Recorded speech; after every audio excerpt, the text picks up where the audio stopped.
is the news update on AFRICUNIA TV. My name is Deborah Ezeh. I'm starting off. France Burhan, military operation commander, rejects claim made by the Malian Prime Minister Shugwe Maiga. Speaking in Mauritania capital, General Laurent Michon rejected the term abandonment employed by Maiga during his address to General Assembly to describe the restructuring of France's military presence in the Sahel. And still in Mali, elections scheduled for early next year in Mali could be postponed by a month, the Prime Minister had said, adding that he was looking for alternative security partners with France as it prepares to reduce its troops' presence in the conflict-torn country. And in Burkina Faso, the ruling party, the People's Movement for Progress, MPP, appointed Bala Alassane sakande as its new leader after an extraordinary congress in the capital. Bala Alassane sakande was previously president of the National Assembly. The event mobilized more than 4,000 delegates from across the country. In his acceptance speech, the new MPP president promised that his mission would be to keep the unity of the party. And in Sudan, the general who heads Sudan's ruling transitional authority on Sunday pledged to reform the army days after a failed coup. We are going to reorganize the armed forces, partisan activities are banned in the army, Sovereign Council Chief General Abdel Fattah al-Burhan said at the opening of a military hospital in Khartoum. The armed forces are committed to holding elections on the date fixed for ending the transition in 2023, he said.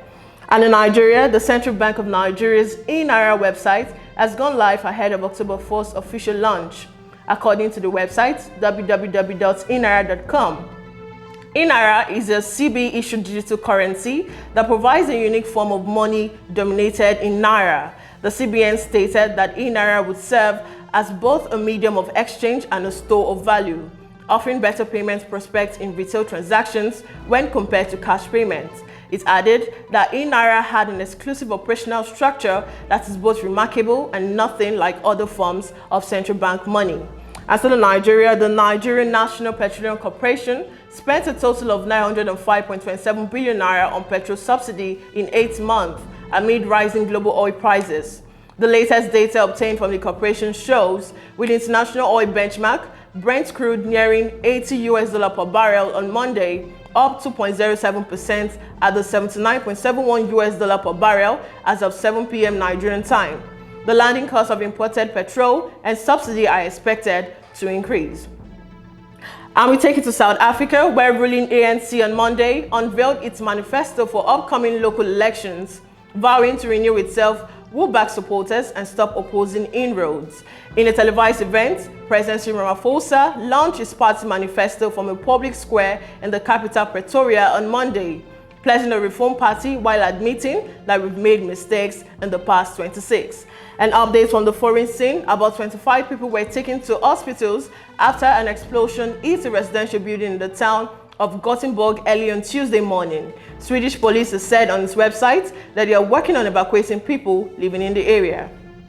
And moving on, President Joe Biden, top military leaders are expected to face some of the most contentious hearing in memory this week over the chaotic end to the war in Afghanistan, which cost the lives of U.S. troops and civilians and left the Taliban back in power. The Senate and House of Committee overseeing the U.S. military will hold hearings on Tuesday and Wednesday respectively, where Republicans are open to zero in on mistakes the Biden administration made towards the end of the 2-decade-old war. And in more stories, North Korea has fired a short-range missile towards the sea of its east coast early on Tuesday, said South Korea's military. The test happened as North Korea's ambassador said at the UN that no one could deny Pyongyang's right to self-defense and to test weapons. Earlier this month, Pyongyang test fired both ballistic and cruise missiles, but several days ago, North Korea had also expressed willingness to engage in talks with the South. And that's the news update. You can also visit our other social media networks and join Team Pentagon for more updates on our news and programs. Once again, I'm Deborah Ezeh. Bye for now.